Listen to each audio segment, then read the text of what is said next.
우리가 삶에 대해서 이야기할 때 삶은 사건이 아니라 해석이다. 그런 이야기를 합니다.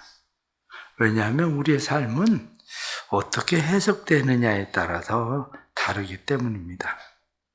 내 마음 가운데 분노와 미움이라는 프레임을 가지고 삶을 바라보면 늘 화날 일, 미워할 일들이 많죠. 그런데 내 마음 가운데 오히려 감사하는 마음을 가지고 있으면, 은혜를 입었다는 마음을 가지고 있으면 우리의 마음 가운데 늘 감사가, 은혜가 넘칠 수 있습니다. 그래서 내가 어떤 프레임을 가지고 있느냐, 다시 말하면 어떻게 내가 그것을 해석하느냐에 달려 있습니다. 나 중심적인 그런 해석이 아니라 상대방 중심적인 그런 해석이 필요하고, 뿐만 아니라 인간의 관점이 아니라 하나님의 관점으로의 해석이 필요한 것이죠. 우리가 이성적인 그러한 관점이 아니라 믿음의 관점으로 삶을 바라보는 그런 일들이 필요합니다. 칠레에 일어났었던 그런 일 가운데 유명한 이야기는 칠레하고 아르헨티나 사이에 동상이 하나 세워졌습니다. 그것은 예수님 동상이에요. 예수님의 동상을 세우면서 그들은 서로 이야기하기를 우리는 싸우지 말고 화해하자. 이렇게 동상을 세웠습니다. 그런데 동상이 다 지어져 세워져 갈 때에 그 동상의 모습을 보고 사람들은 분노하기 시작했습니다. 왜냐하면 그 예수님의 동상이 칠레를 등지고 아르헨티나를 쳐다보고 있었던 거였어요. 누군가가 이야기하기를 이거는 칠레를 무시한 처사다. 그러고 이야기를 합니다. 그 이야기를 들은 사람들은 맞아. 칠레를 무시한 거야. 그러고 이야기합니다. 그때 한 신문 기자가 글을 썼습니다. 글을 쓴 이유는 예수님께서 감시해야 될 사람들은 칠레가 아니라 아르헨티나 사람들이다. 아르헨티나 사람들을 예수님께서 감시하고 감독해야 되기 때문에 그쪽을 쳐다보고 있는 거다. 그 이야기를 듣고 나서야 사람들이 그래 저놈들이 더 나쁜 놈들이지. 이런 마음이 생겨서 그래 우리는 칠 마음이 없는데 저 사람들은 그럴 수도 있어. 그러니 예수님이 그 사람들을 감시해야 돼. 그렇습니다. 삶은 해석입니다.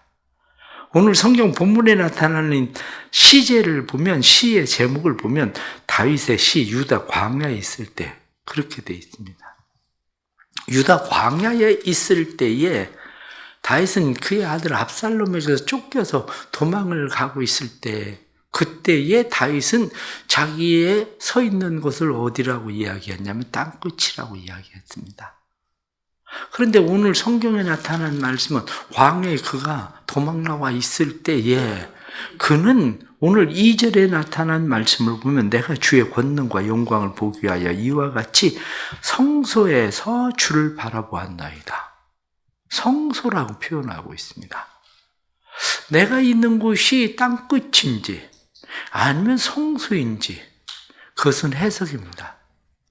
광야에 무슨 성소가 있겠습니까? 광야의 법궤가 어디 있겠습니까? 그런데 다윗은 생각하기를 내가 서 있는 이곳은 성소다.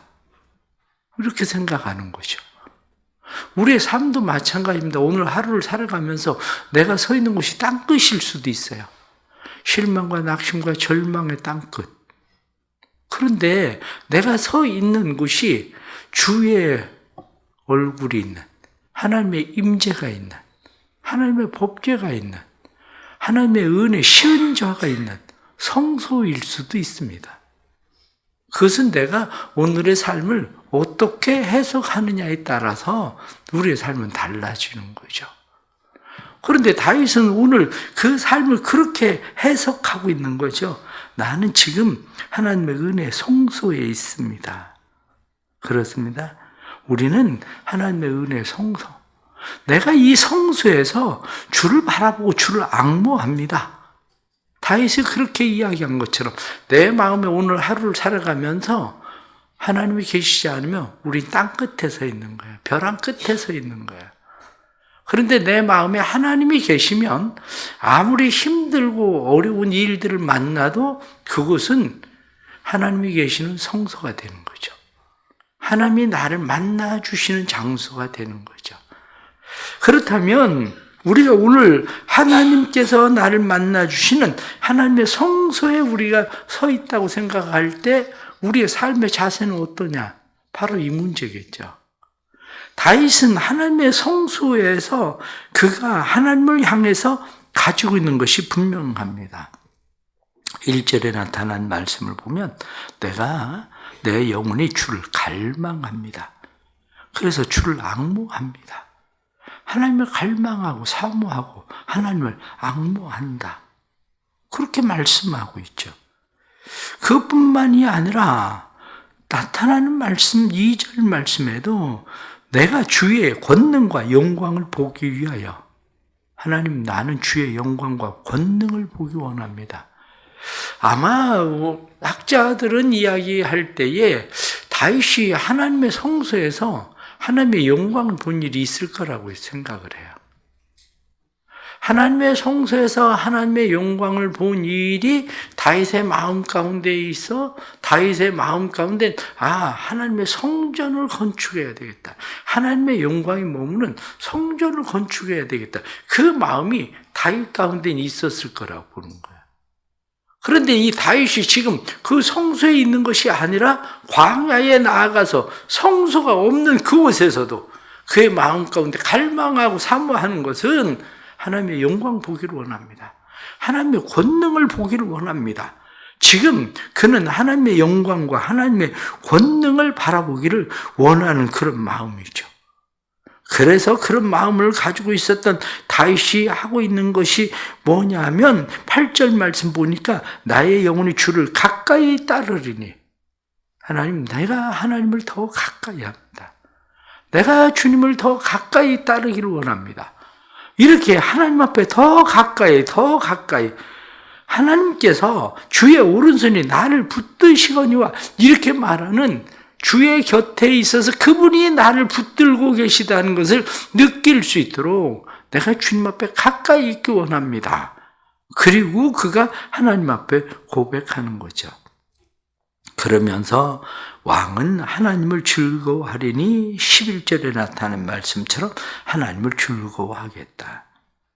그렇습니다. 오늘 우리도 하나님 앞에 살아가는 삶의 자세가 어떠해야 되는가 하는 것을 오늘 성경에 나타난 말씀처럼 하나님을 갈망하고 앙모하고 하나님을 바라보고 우리가 하나님을 즐거워하며 하나님의 영광, 권능을 보기를 사모하는 마음, 이 마음을 우리가 가지고 있는가 하는 그러한 거죠. 다윗은 오늘 이러한 마음을 가지고 내가 하나님을 찬양합니다. 그렇게 말합니다. 그래서 5절에 나타나는 말씀 보니까 나의 입이 기쁜 입술로 주를 찬송하되, 성경 말씀 보니까 나의 입술이 주님을 찬송한다. 내 입이 기쁜 소리로 주님을 찬송한다. 우리가 하나님을 찬송해야 되는 이유가 몇 가지 분명합니다. 하나님을 찬송해야 되는 몇 가지 이유가 분명한데 그 중에 가장 첫째를 다윗은 무엇라고 이야기를 하고 있느냐? 하나님을 찬송해야 될 그러한 이유를 3절 말씀에 주의 인자하심이 생명보다 나음으로 내 입술이 주를 찬양할 것이다. 생명보다 나은 주의 인자하심. 하나님의 헤세드, 하나님의 사랑, 그것이 생명보다 낫다. 우리가 예수를 믿으면서 가장 감사하고 하나님을 찬양해야 되는 것은 하나님의 인자하심이, 하나님의 사랑이 우리에게 베풀어 주신 예수 그리스도를 통해서 우리가 구원받았다는 사실이 얼마나 크고 놀라운 것인지, 사실은 우리는 구원의 은혜만 생각해도 다윗이 고백하던 것처럼 내가 구원의 잔을 높이 들고 주를 찬송하겠습니다, 이렇게 말하는 구원의 은혜만 가지고도 우리는 일평생 하나님을 찬송하고도 사실은 남는 삶이거든요. 그거 하나만 가지고도. 왜냐? 이 땅에 있는 것은 잠깐입니다. 땅에 있는 것들은 잠깐이지만, 육신의 생명은 잠깐이지만 우리의 영원한 생명, 구원을 베푸시는 하나님, 성경은 우리에게 무엇라고 말씀합니까? 차라리 너희가 불구로 천국에 들어가는 것이 온 몸을 다 가지고 지옥에 가는 것보다 낫다. 이렇게 말씀하신 것처럼 우리가 비록 불구가 되든지 우리가 가난하든지 우리가 어떤 형편으로 가든지 우리의 영혼이 구원받는다는 사실, 영원한 하나님의 나라 생명을 얻는다는 사실만 해도 우리는 하나님 앞에 감사하고 하나님을 찬송해야 될 일이죠. 그런데 살면서 문제는 우리가 늘 그 은혜를 잃어버린다는 거죠. 구원의 은혜에 감격했었던 때가 있는데 구원의 은혜의 감격이 점점 우리 안에 사라지니까 구원의 감격이 별거 아닌 것처럼 느껴지는 그러한 일들이 우리의 삶에 일어납니다. 그러나 늘 믿음 안에서 살아가는 우리의 삶은 구원의 은혜에 감격하며 살길 바랍니다. 그래서 주의 인자하심이 내 생명보다 낫다. 내가 내 입술로 주를 찬양할 것이다. 그러면서 나의 평생의 주를 송축할 것이다. 이렇게 말하는 것처럼 우리가 하나님 앞에 그러한 은혜를 입고 사는 사람들이니까 주의 은혜를 늘 찬송할 수 있기를 축복합니다. 뿐만 아니라 5절에 나타난 말씀 보니까 골수와 기름진 것을 먹음과 같이 나의 영혼이 만족할 것이라. 나의 입이 기쁜 입술로 주를 찬송할 것이다. 하나님을 찬송하는 이유를 나의 영혼이 만족할 것이다. 하나님께서 나의 영혼을 만족해 하시니까 하나님을 찬송해야 되죠. 시편 23편에 다윗은 그것을 그렇게 고백합니다. 내 잔이 넘치나이다. 살아가면서 내 평생에 하나님께서 베풀어 주신 은혜가 내 삶의 잔을 넘치게 하니까 내가 하나님을 찬송합니다. 그리고 우린 살아갑니다. 육신적인 것 하나님께서 채우신 은혜도 감사하죠. 정신적인 것, 우리의 혼의 이성적인 것들을 채우시는 것, 마음의 평안을 주시고 채우시는 것도 감사하죠. 그런데 더 중요한 것은 하나님의 말씀을 우리에게 보내셔서 말씀으로 우리를 채우시고 위경 가운데서 우리를 건지시는 하나님의 은혜가 감사한 겁니다. 우리는 이 하나님의 은혜의 말씀 때문에 하나님의 은혜의 말씀이 우리를 만족해 하는 것들로 인해서 하나님을 찬송해야 되는 거죠. 이 말씀의 은혜를 모르는 사람들, 주일에 와서 하나님 앞에 예배를 드리고 말씀을 듣고 말씀의 은혜를 느끼는 사람은 돌아가면서 하나님 정말 감사합니다. 그러고 갈 수 있어요. 어제도 누군가가 제게 편지를 썼어요. 편지를 보냈는데 그 편지 가운데 그런 이야기예요. 편지 가운데 목사님 주일마다 올 때에 시시때때로 말씀 통해서 제 인생의 문제에 답을 주셔서 얼마나 하나님의 은혜가 감사한지. 내가 이 교회를 다니면서 교회를 정말 잘 선택했다. 이 교회다. 말씀을 통해서 자기 삶에 하나님이 그때그때마다 답을 주신다는 거예요. 그래요. 하나님의 말씀을 통해서 우리를 만족해 하시는 그러한 내 영혼을 만족해 하십니다 하는 이 만족감 때문에 말씀으로 채우신 하나님의 은혜로 인해서 우리가 늘 주님을 찬송할 수 있게 되기를 간절히 바랍니다. 7절에 나타난 말씀 보니까 주는 나의 도움이 되셨습니다. 내가 주의 날개의 그늘에서 즐거이 부르리이다. 그렇습니다. 하나님이 나의 도움이 되시기 때문에 내가 하나님을 찬송한다. 즐겁게 하나님을 부른다. 그렇게 말씀하죠. 우리는 살아가면서 하나님의 도움을 느끼고 있는가? 바로 그거예요. 하나님의 도움을 느끼는 사람들은 나를 간절히 찾는 자가 나를 만날 것이다. 이렇게 말씀한 것처럼 하나님 앞에 간절히 하나님을 찾는 마음이 있어야 됩니다. 도미네 이비무스, 주여 우리가 왔습니다. 늘 하나님 앞에 주여 우리가 왔습니다. 주여 내가 왔습니다. 도미네 이비무스, 하나님 내가 하나님 앞에 왔습니다. 내게 은혜 베푸십시오. 하나님 앞에 나아가서 우리가 하나님의 은혜를 갈구할 때 하나님은 우리에게 도움이 되시는 지혜를 주시고 도움이 되는 사람을 붙이시고 도움이 되시는 환경을 만드시고 도움이 되시는 사건들을 만드시는 분이 누구냐면 그분이 바로 하나님이신 거죠. 삶에 하나님 앞에 나와서 하나님의 관점으로 삶을 바라보지 않으면 우리의 삶에 일어나는 지혜를 보지 못합니다. 하나님의 관점으로 삶을 바라볼 수 있어야 그 사람이 하나님이 내게 보내주신 사람이라는 걸 보게 돼요. 하나님의 관점으로 삶을 바라봐야 지금 이 환경이 하나님께서 왜 내게 이렇게 허락하셨나, 이 사건이 왜 내게 일어나고 있는지를 깨닫고 알게 하시는 하나님의 은혜를 주시는 겁니다. 우리의 마음 가운데 늘 주님을 향한 이런 마음들이 항상 있어지기를 간절히 바랍니다. 그러려면 마음 가운데 다시 결심하십시오. 결단하십시오. 마음에 결심하고 마음에 결단해서 그래 내가 평생에 주님을 찬송할 것이다. 내 입술로 주를 찬송할 때 기쁜 입술로 주를 찬송하겠다. 즐겁게 부르겠다. 이렇게 말씀하고 있는 것처럼 마음에 이러한 결심과 결단이 우리에겐 필요합니다. 프랭크 로바크라고 하는 사람이 자기 나이가 45세 되었을 때에 무슨 생각을 하게 되었냐면 1월 달이었는데 내 평생에 하나님과 대화를 쉬지 않고 한번 해봐야 되겠다. 그리고 그가 하나님과 평생 대화를 쉬지 않기 위해서 내가 일기를 써야 되겠다. 그래서 소위 말하는 영성일기라는 거죠. 하나님과 일기를 써봐야 되겠다. 그래서 내가 평생 동안 하나님 앞에서 깨어서 살다가 하나님 품에 잠들 수 있다면 얼마나 행복할 수 있을까? 내가 하나님과 그런 매일의 일기를 써봐야 되겠다. 그렇게 생각했습니다. 그런데 그 처음에 결심하고 결단했었던 것이 40년 동안 그가 죽을 때까지 그게 이루어져요.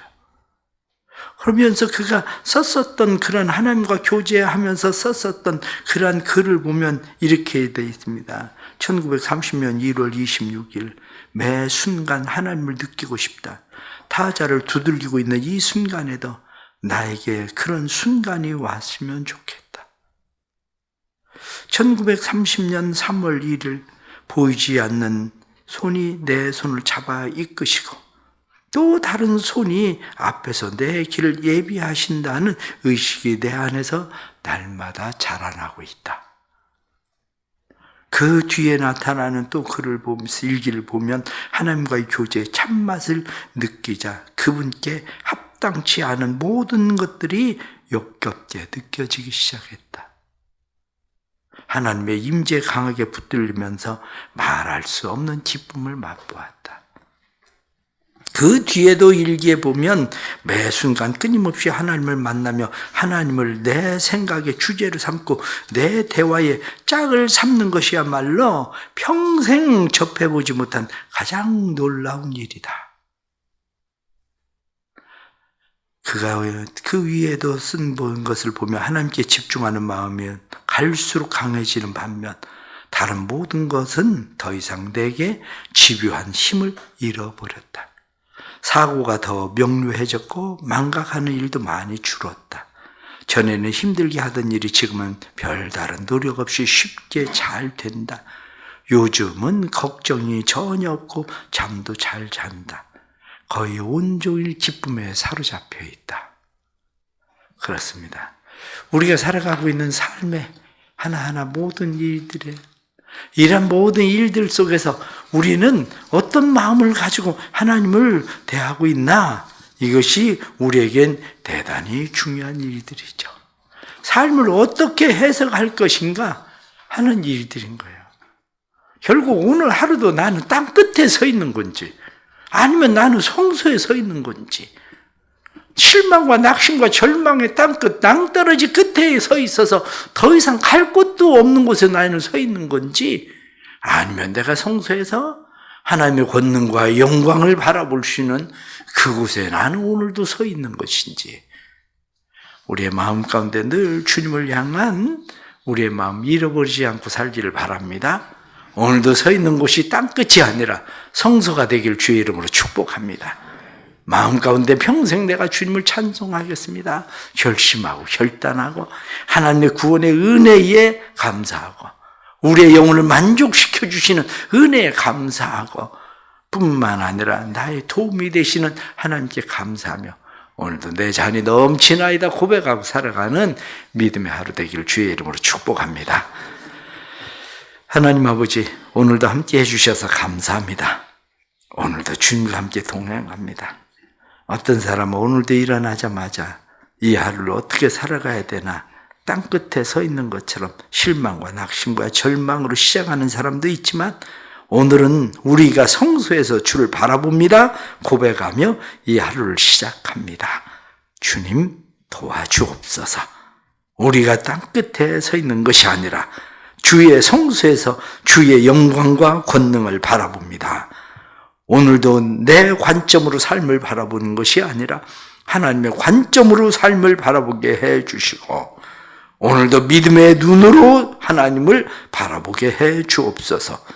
하나님을 기대하고 결단하게 해 주셔서 우리의 결단이 우리의 삶을 이끄시는 하나님의 은혜가 되도록 축복해 주옵소서. 오늘부터 시작되는 우즈벡 선교에도 하나님 함께 해 주셔서 하나님의 은혜와 하나님의 사랑이 넘치도록 그곳에 하나님의 인자하심이 흘러 들어가는 역사가 일어나도록 주님 도와주옵소서. 모든 선교팀들에게 건강도 주시고 안전도 지켜주시고 행하는 모든 일들 속에 하나님의 손길을 경험하게 하시는 주의 은혜가 나타나도록 도와주옵소서. 교회도 주께서 주의 은혜와 평강으로 함께 하시고 기도하며 돕는 모든 기도들이 주님 앞에 아름다운 열매되도록 성령 하나님 역사하여 주옵소서.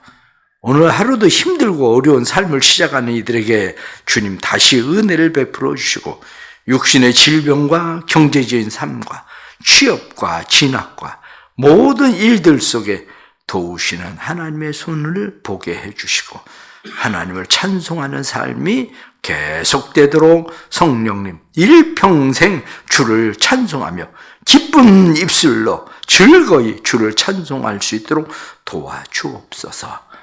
예수님의 이름 받들어 기도드리옵나이다. 아멘.